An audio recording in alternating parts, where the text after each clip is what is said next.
Eddie Mclain. Good evening, council, Mr. Mayor, distinguished guests. Hope everything finds you well. A little thing put together for you to look over as I go over this. It's just a little findings. So George, for that, second name. And I got a couple left over out here. If anybody wants to.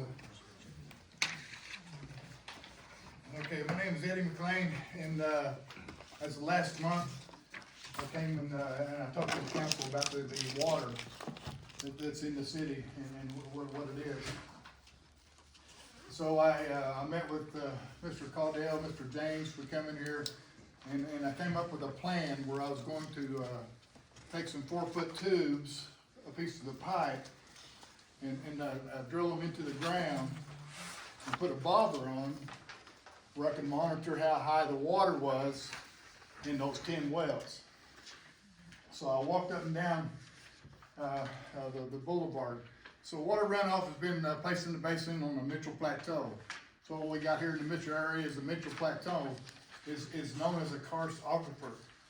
This runoff comes from Highway 37, Doc Hamilton Boulevard, Ravisville Road, and nearly all of Mitchell City streets. The Mitchell City had placed boost pumps, so they got these pumps. Last month, they talked about when they had to move those pumps up. You're not going to move those pumps up with a backhoe. You're going to have some kind of crane, and if somebody tells you use those, you're going to tear those up. Because what they got long shafts. They go down in the ground, and they're pumping this groundwater out. And you can't. You don't know what you're talking about. We do not have that first pump that does that kind of stuff. That's what I was told. We have pumps that pump sewage. Yeah, but the lift pump. But we do not have pumps that pump stormwater. Not stormwater, the runoff of it from right out here to the Lakeside Estates. There's one right out there. No, that Lakeside Estates is a private lake. It doesn't have a thing to do with the city of Mitchell. Okay. So where's the pumps that Tyler's telling about? There's 3 of them that pump runoff. No, we have 3 wells. 3 wells. That pumps drinking water. And then we have a lot of lift stations for sewage. Lift stations. That's lift stations for sewage. sewage. Okay, so he was telling me that was for runoff. No, So that's for sewage only. correct. So that was a mistake that I got from Tyler. So the 3 pumps are for sewage. Okay, let's leave that alone. So what I was going to do, I was going to drill and put these 4 pipes into the ground to measure how high the water was. So while I was walking around, knocking on doors, asking permission, hey, can I drill a hole into your yard so I know how deep the water is underneath the ground? Sure, but I wish you would do it in the backyard because that stays wet all the time. So if I'm gonna go dig a hole in water, the water's gonna go all the way down, right? I mean, it's just water. So as I was walking around, I seen the Michael Pemberton out there. He was doing the meter readings. Hey, Michael. So I was walking the whole town. So I said, hey, Michael, how you doing? And I seen what he was doing. He had to actually get down there and dip water out to be able to read the meter. I said, how many meters are full of water like this? He said, all of them are. All of them in this area, and all of them over by Lakeside Estates are full of water. So when I talk about full of water, I'm talking about between 12 and 16 inches below groundwater, or ground level. So as soon as you open the lids, the water's there. It's consistent through this whole area. So then I also talked to all the meter readers, and when Butch Yastine was the mayor, and Helmar Addition, what he did over there, he put electronic readers in because of the water was always in there and they didn't have to dip it out. So the water has been here forever. And we've been dealing with it. And has anybody ever stepped across a wet rug. The wet rug's wet and all of a sudden, it just squirts water out. That's what happens with our ground. Our ground is wet, like a wet rug, and when we get rain coming down on it, it pushes down on that wet rug, squeezing the water that's already in there with the water that you have. So there's no place for it to go. So what we have right now with the drainage that we have, so I have pictures here of the different areas of what the ground looks like. It's just all flat. So the railroad bed, when they put that railroad bed in, that created the biggest problem in Mitchell. The creation of that railroad bed way back in 1855, 1857. I think they completed it in 1860. They went all the way to Yawkey, and then they run out of money, and then they had to go from Yawkey across the river because it took them that long to be able to build a bridge. So it took them a long time to build that railroad, but when they did, that created a dam. You talking about that tunnel? There's no tunnel. Yeah, and I've crawled through it when I was a kid. All the way from Yawkey to Hancock. You can go right underneath the bank in that tunnel. Wow. You ever crawled in it? But there's no tunnel there.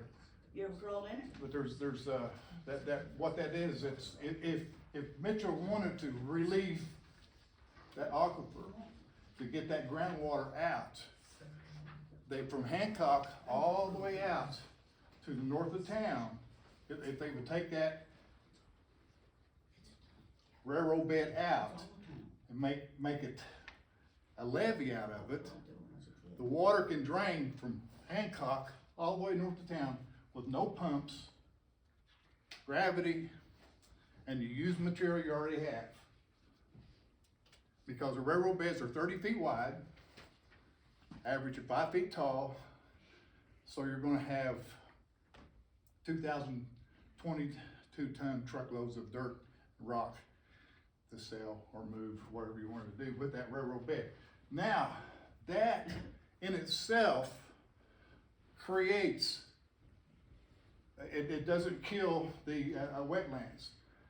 Because if we do anything else, we're gonna lose the wetlands.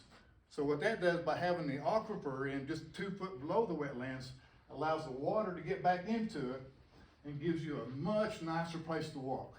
Beautiful, because the government's gonna require you to plant trees and shrubs of certain numbers of certain kinds to promote butterflies, lizards, and you know, they have a plan.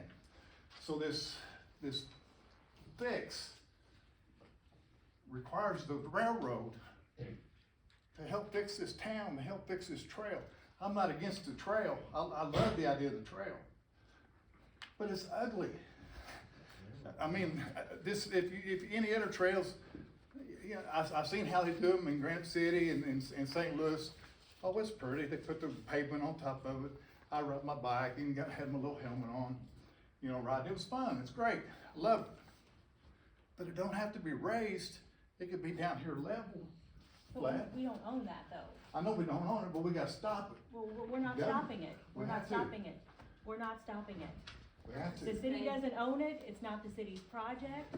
Radius Indiana already owns all that railroad bed. They're Yeah. already taking the rails up. The But- plan is in place. We don't If we own take that. We those can't tunnels stop in, we're it. gonna have more water than you believe. I need to know where that tunnel is. You wanna But- go but, down there big- and crawl Miss through it, Vivian, I'll show it to you. I know they're on this project. They're pushing hard. They're going.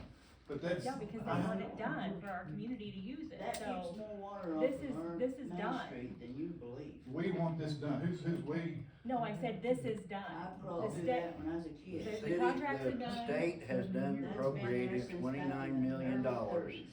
and city of You New know what he's Albany talking about. owns the majority of the trail, I'm and in. Radius owns the rest of it. Right. I But- wonder if get you hooked up with, maybe Jeff to discuss that with him.